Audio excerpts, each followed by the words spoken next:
SSS pensioners ng Batch 1, kumusta kayo guys? Natanggap niyo na bang inyong 13th month pay?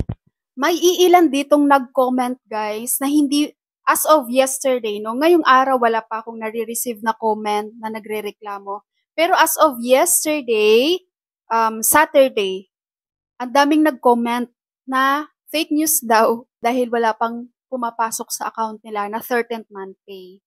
Guys, yung video na ginawa ko for the 13th month pay releasing, announcement mismo yun ni SSS. Okay? Sinishare ko sa inyong informasyon. Ngayon, alam nyo bang November 28 pa lang ng gabi, may mga pensioners na ng Batch 1 na naka-receive na po ng kanilang 13th month pay. So, hintay-hintayin nyo lang po. Kung alam mong Batch 1 ka, you have to make sure na Batch 1 ka, ha? Kasi ang Batch 2, December 4 pa yon. Okay? You have to make sure na Batch 1 ka po. And hintay-hintayin nyo lang, guys. Kasi iba-iba po kayo ng mga disbursement account. Iba-iba yung mga bank nyo, guys, doon sa disbursement nyo. May mga bank po na magkaiba ang cut-off. And you also have to make sure, ha, na ikaw pensioner, wala kang problema.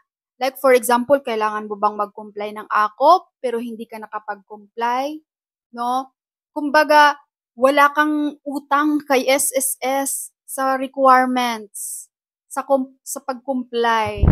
Sino dito yung mga batch 1 guys na SSS pensioners na naka-receive na? Sa batch 2, ang releasing nyo naman December 4, no? Kasabay dyan yung mga nag-advance ng 18 months. No? Kunting naman guys, patient.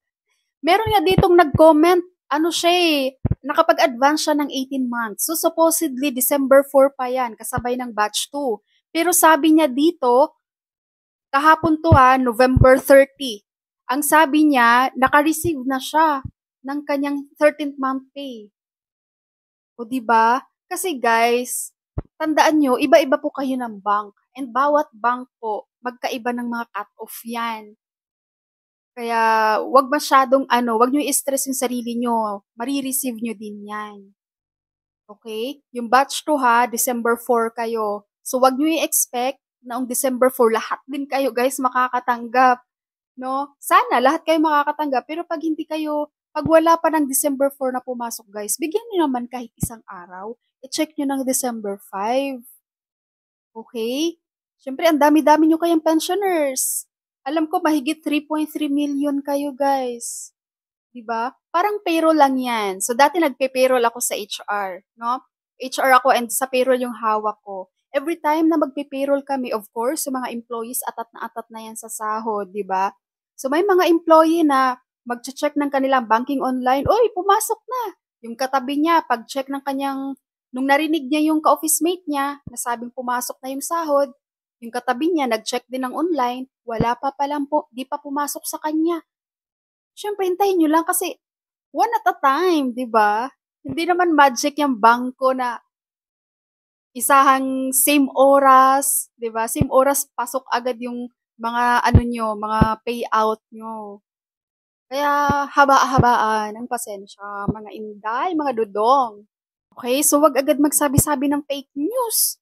Kayo, makapagsabi agad kayo ng fake news, guys. Ang tamang impormasyon na nga yung pinagbibigay ko sa inyo. Diba? Okay, so mga pensioners dyan, sa batch 1, sana lahat naman kayo ay nakatanggap na. And comment kayo nga guys kung sinong batch 1 dyan na hindi pa nakatanggap.